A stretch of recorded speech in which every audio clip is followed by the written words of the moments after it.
бусалтгүй тусламжаар манай Улаанбаатарчуудад үндэсний урлагийн их театр хийж өгөх гээд байдаг. Ондны усны цэвэр усны одоо шугамуд байгаа биз дээ. Одоо ийм байшин савыг төв рүүгээ барьмааргүй л байгаа юм л та.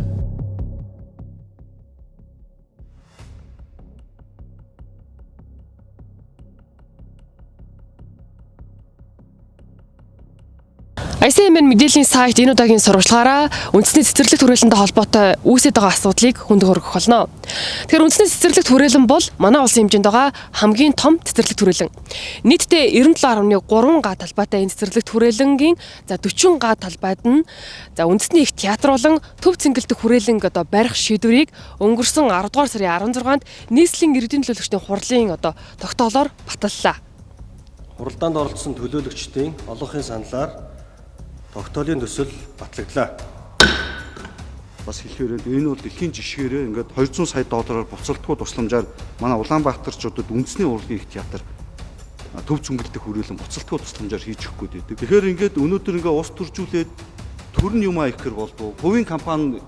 Хувийн компани ажлын ихээр болдог. Нийслэлийн иргэдийн төлөөлөгчдийн хурлын тэргүүлэгчдийн 2010 оны 30 дугаар тогтоолоор үндэсний цэцэрлэгт хүрээлэнг нийслэлийн өмчит үйлдвэрийн газрыг анх 17 хүний бүтэц зохион байгуулалттайгаар байгуулж байсан юм аа. Тэгэхээр энэ хүрээлэнг байгуулсан үндсэн шалтгаануудын нэг нь бол туул голын ундны их усврыг хамгаалах, агаарын бохирдлыг бууруулах.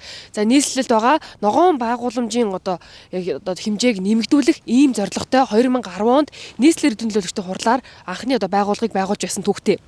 Гэтэл нийслэлийн иргэдийн төлөөлөгчдийн хурал өнөөдөр гаргасан шийдвэрээс ухарч ногоон байгууламжид их театр байгуулах ийм шийдвэрийг гаргаад байгаа нь олон нийтийн шүүмжлэлийг авч байна. Одоо холбогдох мэргэжлийн байгууллагуудаас огт санал аваагүй л байл л дээ. Тэр чинь байгаль орчинд нөлөөлөх байдлын үнэлгээ гэж нэг юм хуультай шүү дээ, тий. Заавал урьдчилан дүгнэлт үнэлгээ хийгддэг, тий. Ядчил тэр чинь барилга барина гэдэг чинь доошоо хэдэн метр гүн ухах гэж байгаа гэдгээс л эхлэх байлгүй дээ, тий. Би нэг давхраасаа ахуулаад тэгээд тэр чинь том театр гэхэлэр чинь том багнгүй заал байж таараа. Тэгэхээр нэлээд суур, нэлээд гүнзгий ухагдана. Гэтэл тэр хэсэг дээр чинь яг тэр хэсэг дээр 40 га газар дээр чинь ундны усны цэвэр усны шугамуд байгаа биз дээ. Цэвэр усны шугамуд Улаанбаатарчуудыг усаар хангадаг. Тэгээд тэрийг хэрхэн яаж холдуулахын шилжүүлэхин ч гэдэг юм. Ингээд маш олон юм асуудлууд байгаад байгаа. Тэгээд чуулган дээр бол ус суугийн удирдах газраас хүмүүс байсан л та. Тэгээд манайхаас бол санал аваагүй л гэж л байлээ. Тэгээд байгаль орчны яамнаас санал авсан юм уу?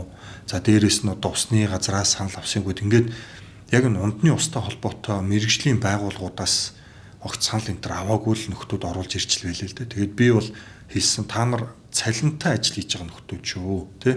Тэгэхээр нэгэн цалинтай ажил хийж байгаа бол тий юмаа олигтойхон шиг судлаач ээ. Сул дийл боломжтой газар зөндөө байна. Тэднийг нь судалж үзээд ингээч. Заавал уух ус руугаа бид нар ингэх хэрэг байсан юм уу гэдэг л байр суурийг илэрхийлсэн л. Манай улс бол арчилсан чөлөөт зах зээлийн эдийн засгт улс. Энэ эдийн засгийг хувийн хвшил нь авч явах учиртай.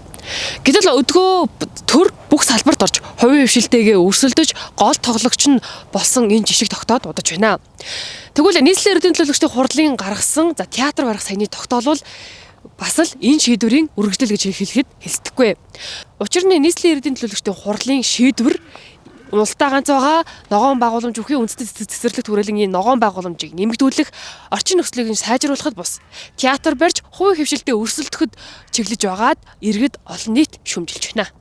За мэдээж нийгмийн соён гэгэрүүлэх гэдгээр мэдээж тэр урлагийн тэр театр бол байхыг бол үгүйсэхгүй тий дэмжиж байгаа. Гэхдээ барих газар мунтсан биш тий бид нар чинь түгжирлээ яая гэж, төлөвлөлтөө яая гэж гэдэг тий. Тэгээ энэ хотын энэ төв ойролцоо энэ төв хэсгүүд дээр ямар их ачаалттай байгаа таа л тий. Ялангуяа хувийнх нь байг гэхэд төр нь өөрөө ийм байшин савыг төв рүүгээ барьмааргүй байгаа юм л та.